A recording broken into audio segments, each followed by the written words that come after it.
Hi! Luto tayo ng chicken wings. Chicken feet pala. Chat-chat tayo ng pangsahog. Pakuluin. Kumukulo na pala.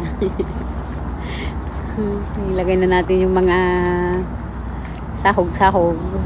Tapos bay leaves. Simple lang ang pagluluto ng chicken feet. Yan, paminta, sibuyas, bawang, luya. Ayan. Tas bawang yan mga kabeshi. Lagyan natin ng soy